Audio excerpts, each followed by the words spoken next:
Hi, welcome to another episode of Sub-Auteurs. Oh yes, we are doing something of substance for once. Woohoo! Woohoo! Finally taking a break from all the superhero slash action movies, all the violence and gore. And now let's actually get to something of worthy merits. But before we get to that, my name's MJ. I'm Misha. And I'm Andrew.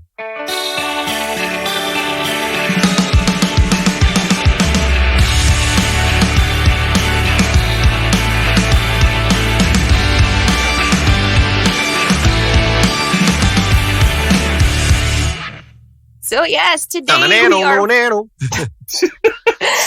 today we are actually talking about Nomadland, the Oscar winner for Best Picture this year. So hooray! Congratulations as well for winning Best Director. So this movie we just really got to talk about. Absolutely. The film is directed by Chloe Zhao, and she's primarily known as an indie film director. And if I'm not mistaken, she is the first woman of color. Is that the right term? I don't even know now. Yes, that's what they announced it as. She's the second woman to ever win an Oscar, and the first woman of color to win, or woman of color for directing. Yes, for directing. Yes. Who was the first woman? Ex-wife James Cameron, Catherine Bigelow. For The Hurt Locker. Oh. Yeah. Oh, yeah, that was a good movie. Yes, it was. Very stressful.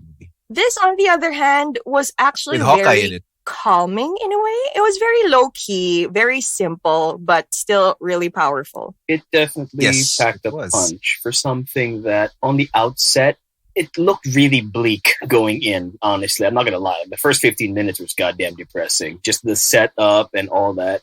I did not expect that. Because I mean, it goes to uplifting places later on, but the opening, I was not prepared for that, for the setup. The story is about a woman named Fern who had recently just lost her husband, where they were living in a place called Empire, Nevada, where apparently a place that lost its zip code. Lost their entire livelihood. It's not really recognized as So where all its residents were forced to relocate, and she refused to relocate because of up until her husband passed away. So she basically lives a nomadic lifestyle now, which is why it's called Nomadland. There you go. And shortest way to explain the bulk of the story involves her travels and the different people that she encounters along the way. And what I found particularly fascinating was when the movie would go into the nitty gritty of what it means to actually live out of your car, like literally. Like at some point they go into the mechanics of how big a bucket you need to poop in. You know, because sometimes you're going to be in a place without a bathroom. Yep. I like that part where she was explaining that if you had bad knees, you could have gone with a larger or a higher bucket. Less bend. Yeah. Anjo, please don't take notes. Yep. Please don't try this. I mean, I know you got like busy with the whole daddy duties, but putting a bucket next to your bed is not the answer. What? It's okay. What? It's okay. The bucket is not going to be for me. The bucket's going to be for the baby. You want? I'm going to tell your wife you said that. Please don't put your baby in the bed. What? No. The baby's diaper. You're considering I'm so glad you clarified that it's for the diapers and not the baby. God, diapers, eh? So, yeah, that's basically how it goes. It's all about Fern and her adventures living in her teeny tiny van. And oh my goodness, the living conditions. You think about it and like you probably think like, wow, I am so spoiled. I cannot for the life of me do this. Just like traveling. Although it is such a nice, freeing concept to not be so dependent on so many of the things that we have now. And just like living simple, and like what the other nomads also share, that you're more in tune with the earth. You're just like on your own time. You don't have to pay rent. You could just like go anywhere. It seems like such a freeing concept. And I love how somehow, like Misha said, the first few minutes did seem like, oh wow, this is so difficult. This is so, for a lack of a better term, difficult talaga. But when you proceed throughout the movie, it just feels like it doesn't show all these people who choose this lifestyle to be kawawa. It's like you give them a sense of pride and dignity in choosing to live this way, because not everybody who is homeless and has to live in their car. Well, unfortunately, there are people who have to do that. And I wish something could be done about that. But there are people who have that choice.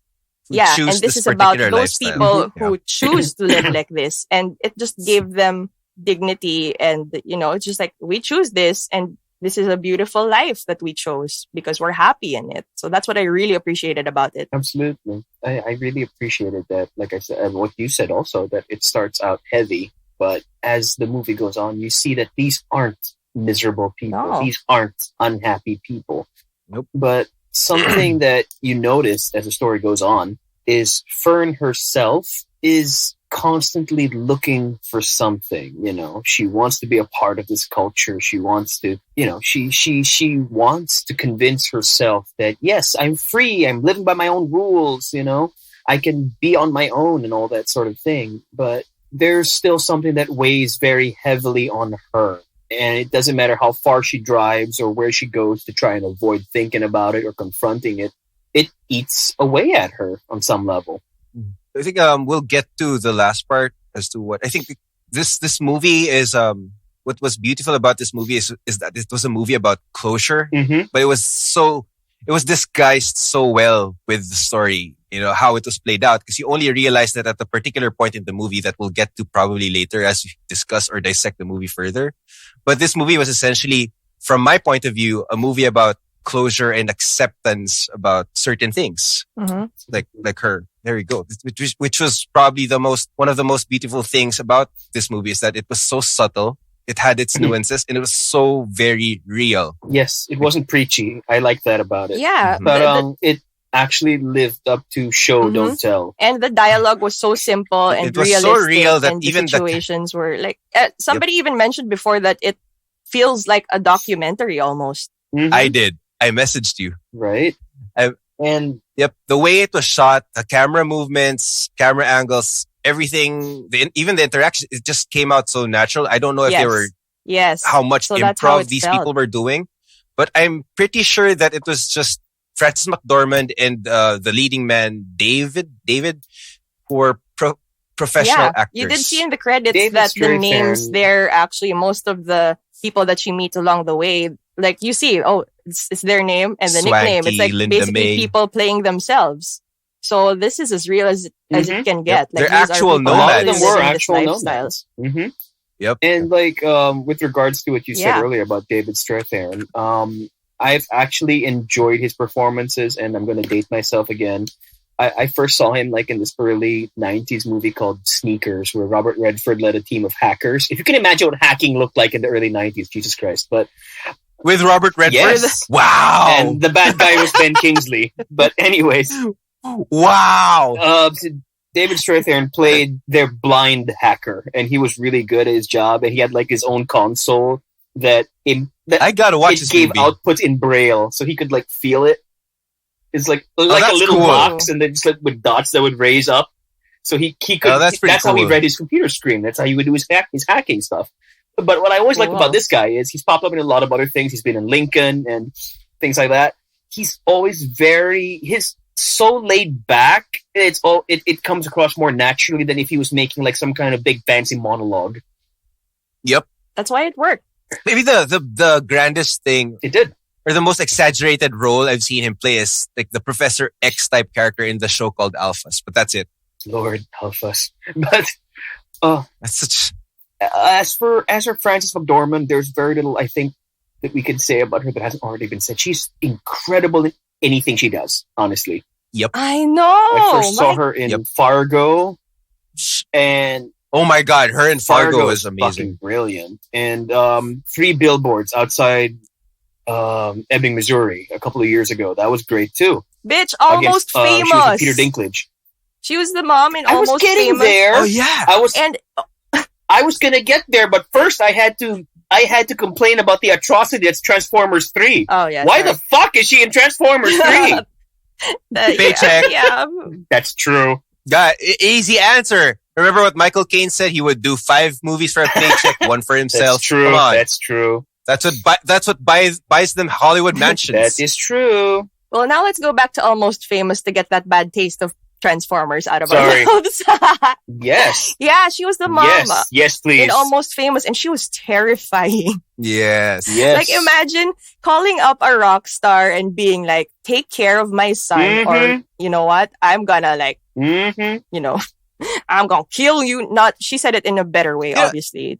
Better acted and better lines. But you know what I mean? She was like genuinely frightening. That was such a good convincing movie. you that, what was that? Was that Hall and Oates? Was that Simon and Garfunkel or Hall and Oates?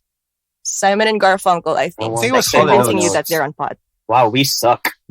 That's one Wow, of we those. suck at this. One of those pair-ups. Oops. Oh my God, my internet. I don't know. Frances McDormand is probably She one can of those. do anything. She can do anything. Yes, she's one of those actors like a lot of people nowadays wouldn't be able to name, but then she's actually one of those actors who has this filmography that's just a list of really good movies and then some blockbuster hits that are kind of meh in terms of critical acclaim. Mm-hmm. Like Transformers. like I said, look, what you said earlier about Michael Caine, right? That famous story where somebody asked him if he'd seen Jaws 4, which he's in. He's like, no, I've never seen Jaws 4, but I've seen the house that it bought. So he's a happy guy. He got his money. Yep. Bala na. Yep. Best example for Frances McDormand's bad movies, or probably Madagascar 3. Oh my God, she was there? Why did they keep making Madagascar movies? Yeah. Why did they keep making Madagascar movies? I mean, seriously. Because they want to move it, move God. it. Sorry, just had to. No, you didn't have to. it. You just did it anyway. He did it. He totally did. Okay, good. Fine. Yeah, we're just trying to make light of a pretty serious movie. I am impressed by Chloe Zhao's direction. It's understated, but it's very purposeful. Mm-hmm. It's not documentary, but it's not showy either. Oh, I don't want to say cinema verite, but it's nice to see. It's very natural, and I'm curious how she's going to apply that skill set to the Eternals. No, it's kind of hard to compare that to the Eternals, because how Nomadland in Nomadland, it's essentially a character study. Oh yes. Where in the Eternals, it's obviously going to be a blockbuster ensemble cast, because you have all these great actors for the Eternals. Whereas here for Nomadland, you only had the character of Fern, and then you would see her in interactions with the people she gets to meet along the way. And I think it gave us a chance, along with Chloe Zhao, to kind of learn more about the character. That's why it was so effective.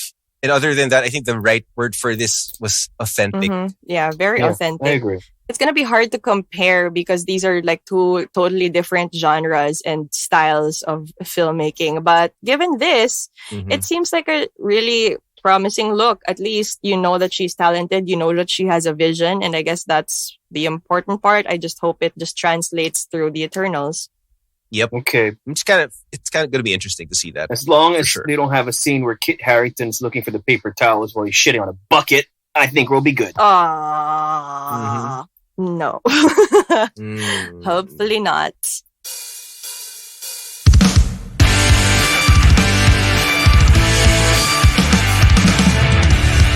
All right. So King let's of the North. But anyways, so okay, we can get deeper into the whole theme and message and story, but let's get to the technical part.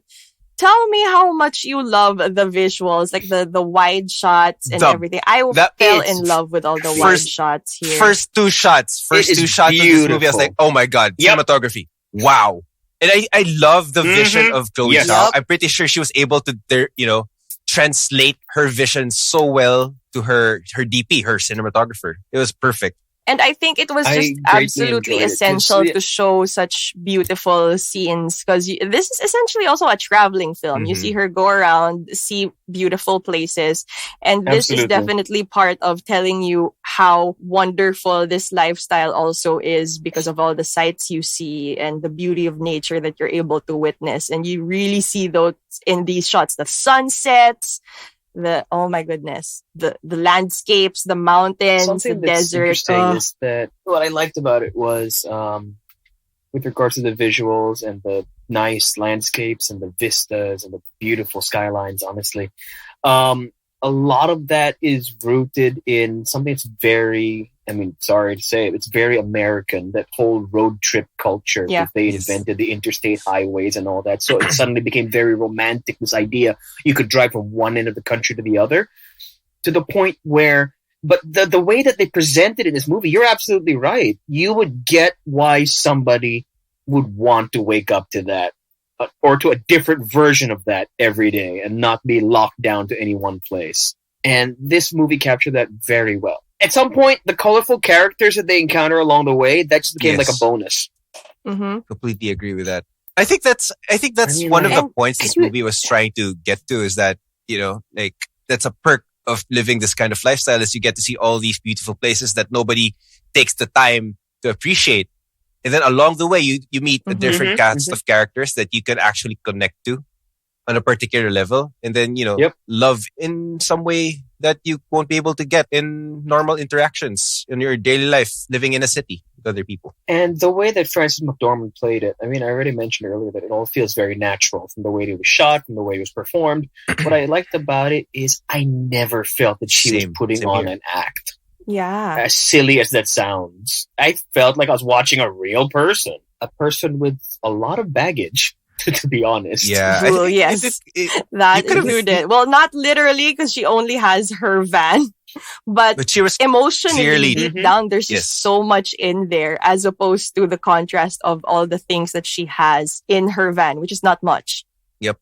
She was clearly running away from something, or trying to find something, either or. But it was something she was after. You could definitely tell, and you can see, and we learn throughout the course of the film why she has so much emotional baggage.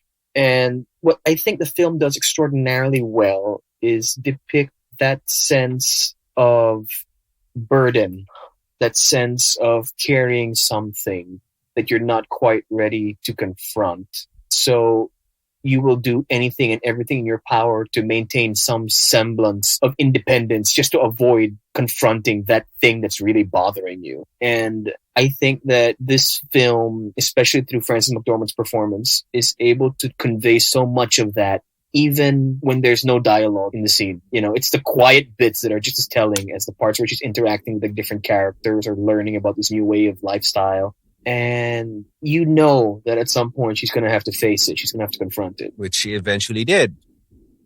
That's why I mentioned earlier that this movie was about closure, was that I think she was either trying to find on some level, a distraction, or just trying to run away from confronting the death of her husband. So the movie concludes with her going back to Empire, to her old house, you know, just basically soaking in everything, you know, what it was like being in that house.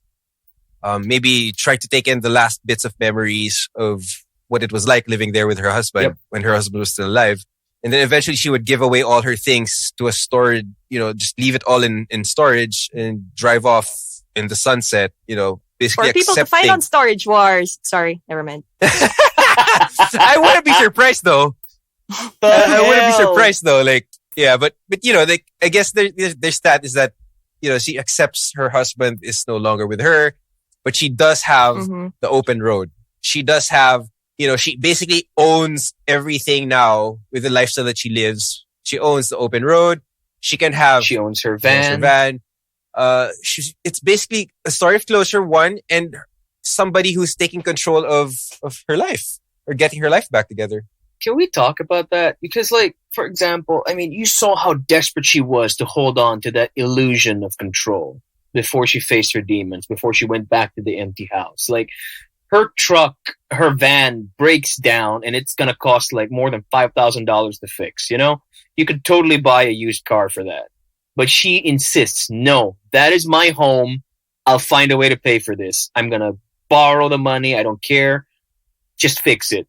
This is my home. Yeah. And I was like, you're willing to do all of that rather than face up to that shit that you're running away from, to the point where even if you have a chance at happiness, you would rather avoid it than have a repeat of what happened to you in the past. It's like, Jesus Christ. She was so adamant about keeping that van. She was willing to pay so much more, and she also said it herself. Like, I really worked hard on keeping this van and like putting it together. So it's just something of such sentimental value to her. Like, it's not really just being comfortable in a big house or whatever, because she's had so many chances already. You could see throughout the course of the film, she is a good person. A lot of people love her. She's very likable.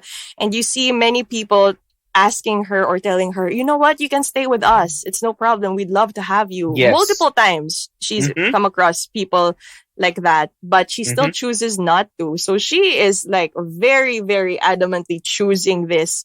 And it goes on from like acquaintances, family members, even her own sister, even Dave, who ends up giving up that lifestyle for his family. He became a grandfather and he wanted to stay with his family. And, so many chances, but she still really chooses. That choice in itself just shows how fiercely independent she is. I'm just amazed that somebody would choose to be miserable rather than face up to what's making them unhappy in the first place. Was she miserable, though? That's the question. Okay, I have an answer to that. She was working in an Amazon warehouse. Yeah, but that doesn't mean she's not just that. She had a lot of multiple odd jobs. Yep. She was no, but I think that's the most miserable because she's working for fucking Bezos. But and in other words, the conditions in Amazon. Now he's a James Bond villain. Now he just bought MGM. But no, the thing is, I see the thing about Amazon is like, their warehouses are infamous for the horrible working conditions. So you'd have to be deranged or absolutely desperate. To keep going back to that, because they explain that her job there is seasonal, so they don't need her all year round. So it's something she comes back to willingly. Well, at first, I guess at first, because it's the start of the movie. We don't know much about the character of Fern. It's only until later we see that she actually chose this lifestyle. She knows what it means for her on her end. It's true. To make ends meet. So the question is she actually miserable? Because she actively chooses this certain lifestyle. I guess, it's just a way, it's one way for her to sustain herself in this particular lifestyle. Because she should have to buy food. How would she do that? Get a job. Odd jobs are available when you're on the road all the time. I guess it's something that she accepted as a character. Doesn't necessarily mean she's miserable about it. And for the majority part of the movie, we see the connections that she makes. And the connections that she makes is what makes her happy. That's why I guess she chooses the lifestyle. We see that in her connections with Linda May, with Swanky, even Dave. That's just.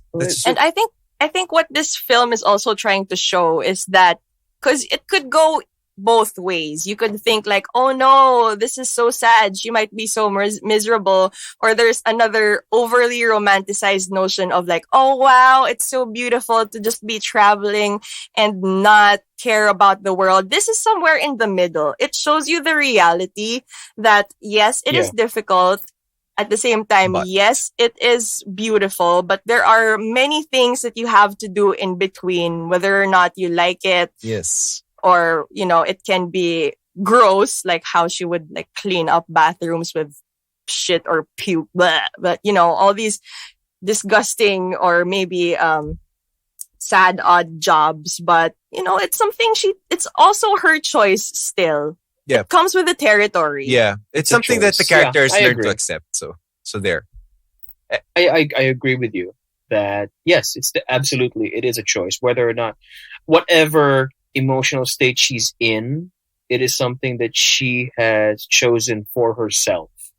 But the thing about ignoring or putting aside your personal baggage, no matter how wonderful or how purposeful your alternative to facing your own shit is, at the end of the day, it catches up with you. You can try and outrun it on the open road by keeping busy, by keeping yourself distracted, by living your life for you and nobody else. But at the end of the damn day, she's going to be left alone with her thoughts, and that's going to catch up to her.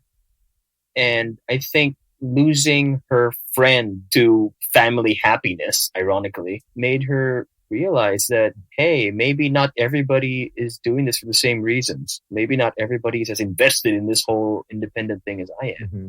Or maybe there are just things about our lives that when we started out on these road trips and our nomad lifestyle that we just didn't consider be possible. You saw how betrayed she looked when she saw her friend happy with his grandchild. Yeah. She's like, hey, fuck you. No, we're independent. We don't need this. We don't need a roof over our heads. Guest house? You're going to live in his guest house? No, that's not what we're about. That's not who we are. I think that was a turning point for her. Yeah, I think it's also a realization for her that because she, at the surface, put so much merit in being independent and, you know, choosing this lifestyle. But at the end of the day, also, she has to accept that it's not for everyone either. Or like people can choose however they want to go. And it's their own personal choice and nobody should judge them for that. Whether they come from a comfortable home like she did out on the open road or you come from that out open road and you choose to like be comfortable with your loved ones. I mean, that's just all about acceptance in general of no matter what your life stature is. Mm-hmm.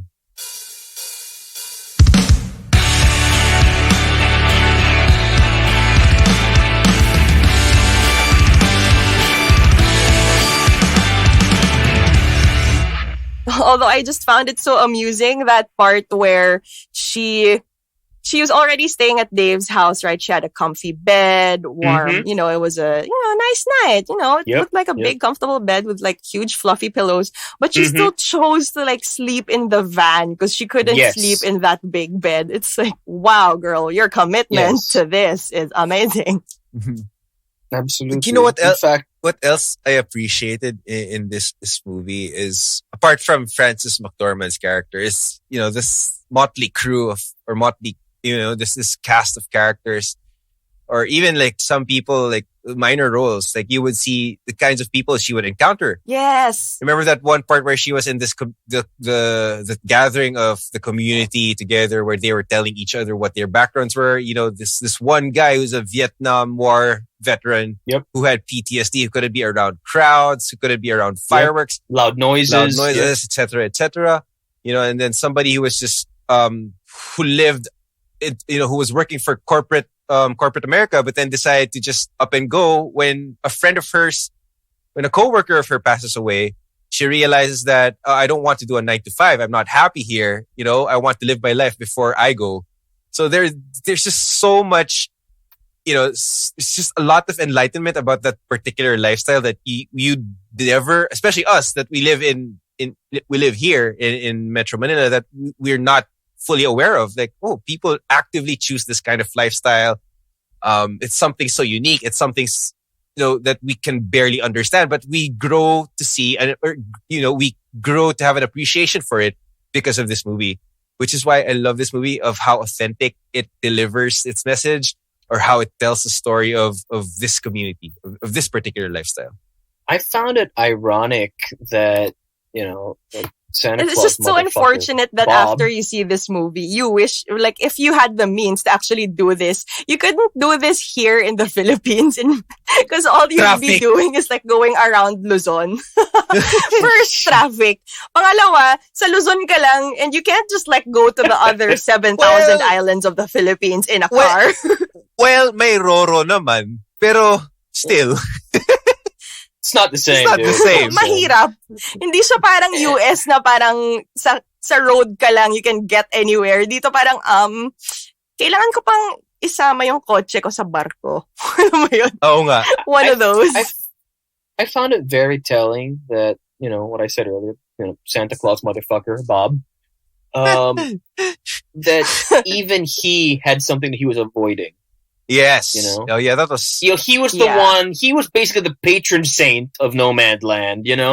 We can do this. He was like teaching people. He was preaching the gospel of living on your own and just making your way across the road.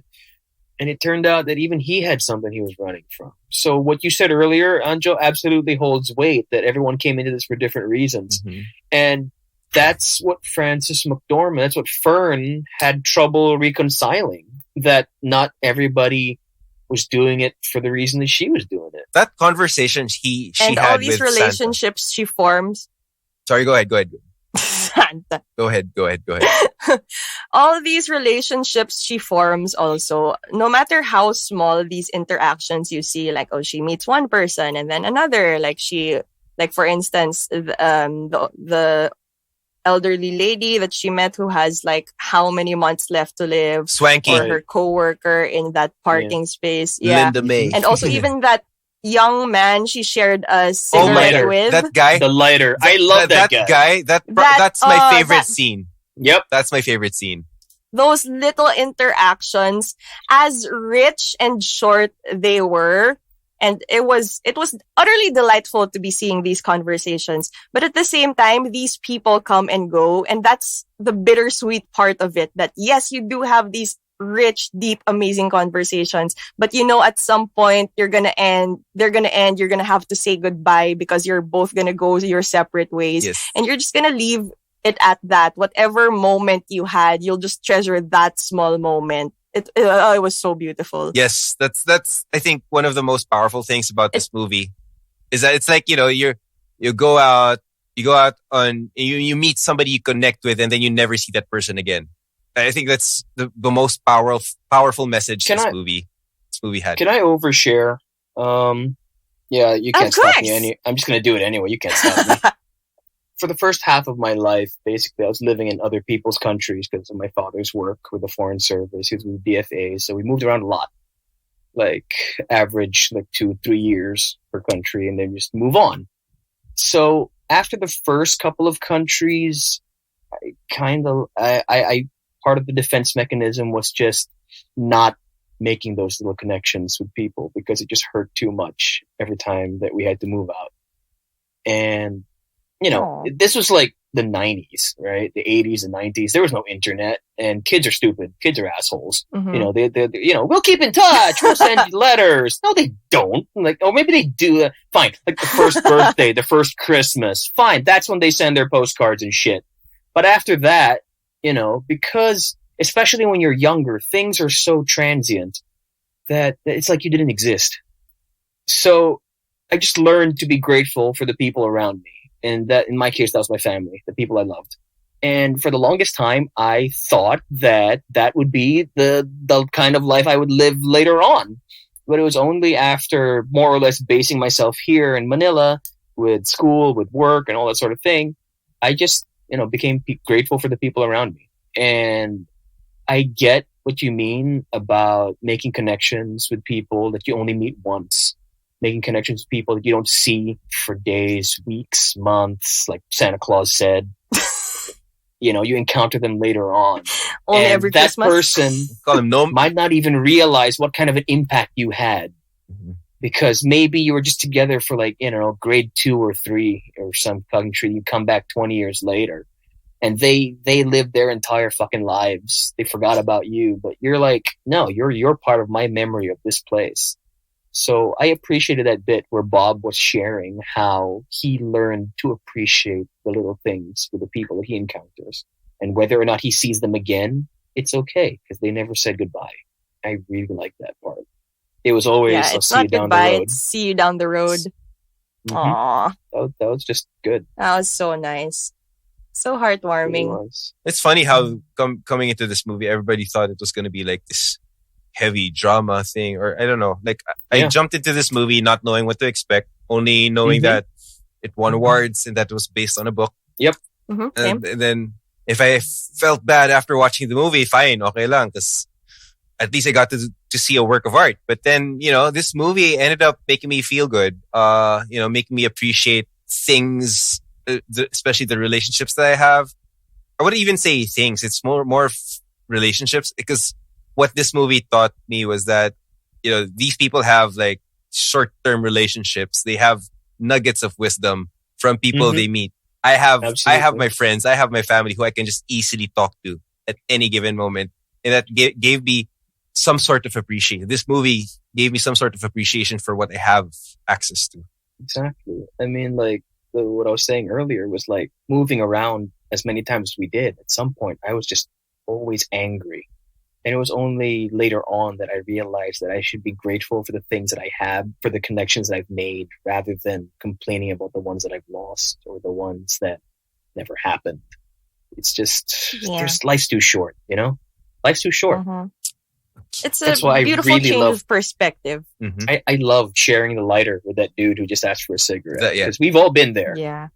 We have all been there. Mm-hmm. And later on, he gives her back. He gives her another lighter, which may or may not have a dinosaur bone attached. I like that part. I liked it. That's dinosaur bone. Is it really though? Yeah. I only know what they tell me. It's like exactly, okay, right? Yeah. That makes sense. But the fact that you think it's something special, but you gave it to me anyway, that's cool. Mm-hmm. I like that. Okay. And it's not just the relationships. It also boils down to like going back to the car, like how much she valued the car. Like a lot of us have so many things at our disposal and we take so many things for granted. But for Fern and everybody else, all these little things in their van or in their RVs are just so important to them. Mm-hmm. Like I remember that scene where of all the things she chose to bring with her in that trip were the plates that she got from her dad. Yes. And then Dave just... And like, you just really choose all the things that mean the world to you. And when you see that eventually in the movie, it gets broken, parang iba yung heartbreak na mafe-feel mo because like sobrang konti na nga ng gamit ko. I have so little material things and of all the things that I really value, this gets broken. For most of us, it's like, oh, it's a plate. Whatever, just buy a new one. But for her, it was just like, she really worked hard to glue it together. She spent the night. And just so much value put into the things that you have right now. So much gratitude for those things. It makes you realize that, there are just a lot of things we take for granted. Yep. Absolutely. Apart from, of course, we got into the story, which is the meat of the movie. But, apart from the story, and the performances of these characters, what I enjoyed also about the movie, as in contrast to a lot of the movies I've been watching recently, whereas, it had to have agile editing or like over gratuitous special effects or VFX. This movie was so smooth. Everything was so well put together. The editing, the transitions were so natural. It was so smooth. None of it felt jarring. It was very calming. Like after a very hectic week for me, it was like a perfect movie to watch. Appreciating beautiful sceneries, amazing performances. It was just something nice to come crash, not crash back down to earth. It was something that would kind of like gently ease you back into earth to just lie down and watch and appreciate.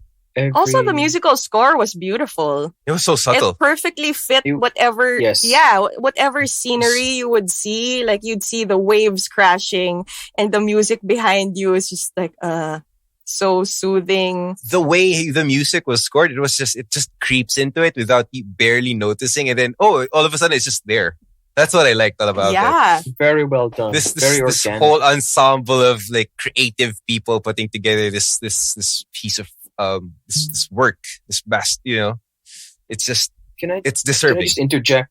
Can I interject though? Like, I going back to what you guys are saying, yes, it's wonderful in how poignant it is because it's understated, but it manages to convey all of these emotions in taking something that is ostensibly bleak and depressing, but managing to twist it to show you, to draw you in to the point that it becomes something that's uplifting and actually life-affirming at the end of the day. But what I wanted to say was, can you imagine the whiplash that she had? Because while she was making this on set, she would divide her time here and the pre-prod on the Eternals, which is like a multi-million-dollar, Hollywood blockbuster thing. So I'm like, what the hell do you do to get into that kind of a mindset to go from one to the next? I know, they're so different. That is insane. That's nuts. It's it's something so mundane versus something so out of this world. The amount of special effects or visual effects you would have to use for the Eternals, and then you have something like Nomadland where there's nothing. Exactly. It was bare. And apparently, like some of the cast, like McDormand, was literally living in her van. like for legitimacy. Like while they were shooting this thing. I don't want to know what that thing smelled like at the end of the day, but you know. Well, she did have a vent. Ooh. Yeah, which she only turned on when she was like halfway through. Well, you know, you get it all out first before you start moving, right? You can't have to squeeze everything out first. Oh, Misha's face. Misha's face. If only you guys could see Misha's face. Oh, poop. Woo!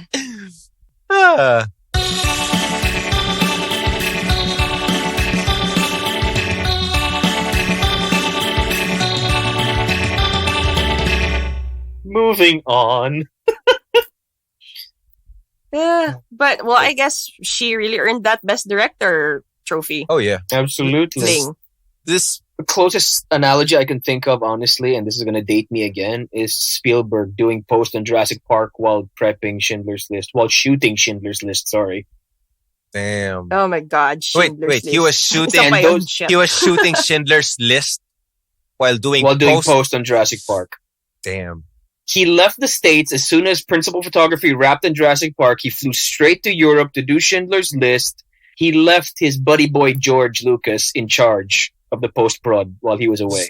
So they would do video conferences, like shitty video conferences to talk about how to like 90s video conferences with those big-ass CNN cameras. Yeah, on your CRT TVs that you kill a man with. That's fun. And then the delay is there, right? And George Lucas had so much fun doing the CGI. Hey, I bet I could make more Star Wars movies now that technology is at this point, and we all know what happened there. So, we've been praising this movie because of everything that it's offered us, all the insights, and like what a visual and cinematic treat it generally is. Is there anything you'd want to change or anything you didn't like? No. And honestly, no. There's subtle hints of humor. There's enough hints of sorrow. You know, it's part. I think it was perfectly made. It's so, I wouldn't say it's the best movie ever. It's just so well put together that you change anything or tweak anything, you just ruin it, in my opinion. That's just me. Yeah, I kind of like the reason I asked is because I can't think of anything, honestly. No. Yeah, I don't want to change anything about it. I think it paints a very good picture of something that's actually happening in the world now. Mm-hmm. That it's a real thing. There are people who go through this every day. There are people who really do live their lives by choice this way. And they found a way to introduce a compelling narrative to it against that framework. And it was very well done. You're right. I don't think they can change anything. Mm-hmm. Yeah. It just works. It does, doesn't it? Yep. But okay, I want to ask. So go. What type? This is a pretty serious film. I mean, they wouldn't put it up for, I guess, Best Picture or anything if it didn't have something of this substance. So what mindset would you have to be to really appreciate this film? Because me personally also, I wasn't in the mood for it when I watched it. Like when we had to watch it, we agreed to talk about it. And at the time, the only time I had to just like watch it, I was like, oh, I'm so sleepy. I'm not in the mood. Oh my God, this might be so serious. I'm gonna fall asleep. But no, surprisingly, given how simple it was and how understated it was, I did not feel sleepy. I did not space out in any way because I was just like invested in it. Like with the visuals palang, I was kept awake because of that. But because of everything that went on, all the small, teeny tiny relationships in between, I was like pleasantly surprised that I did not space out or fall asleep. I think to fully appreciate this movie is you just jump in not expecting anything. Agree. Which is what I did. Like, Best Picture, okay, watch. First two shots, I was like, wow. I didn't even see a trailer. Same. I went in cold. Same. I mean, I knew roughly what it was about, but I had never seen a clip. I went in cold, and I was like in a really shitty mood, but I ended it with some measure of hope because that's just the kind of movie it is. It draws you in, and it does what it does very well. It ended on a very hopeful note. With her just driving off in the distance, living her life, which is essentially, something that not a lot of people can do. I like how it ends where she's taking control of her life. That's what I appreciated the most. That's why I love. She exercised her demons. Yes, that's what I love about this movie is that we get our happy ending although it's very subtle. Where she finally, now she can move forward. Exactly.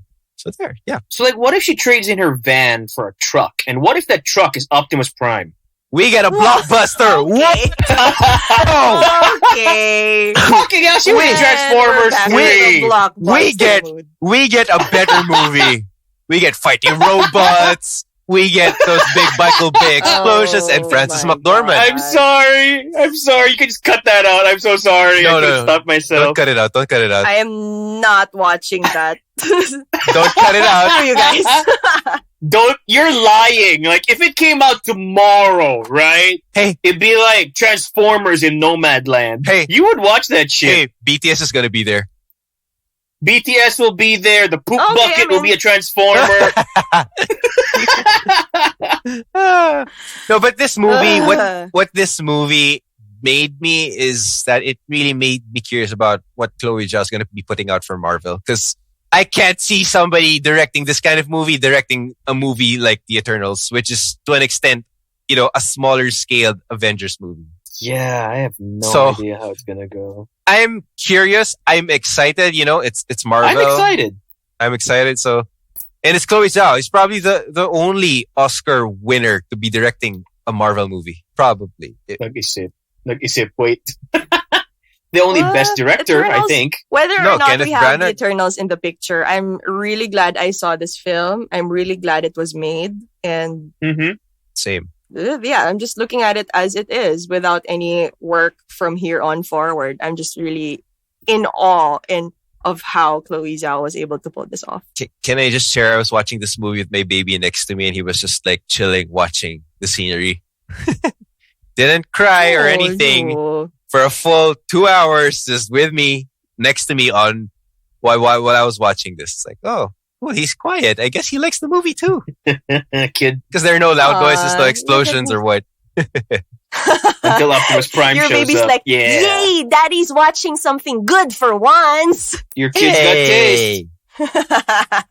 And all right, I guess we've sung enough praises about this movie. So if you have any thoughts as well, if there is anything you missed, anything we missed, feel free to sound off. Let us know what you think about Chloe Zhao's Nomadland and how Frances McDormand was, how everything was on our Facebook group, Sub-Auteurs We Like Movies. And feel free to follow us on Instagram as well, instagram.com/sub_auteurs. And yeah, it was pretty refreshing to finally talk about something without explosions or blood.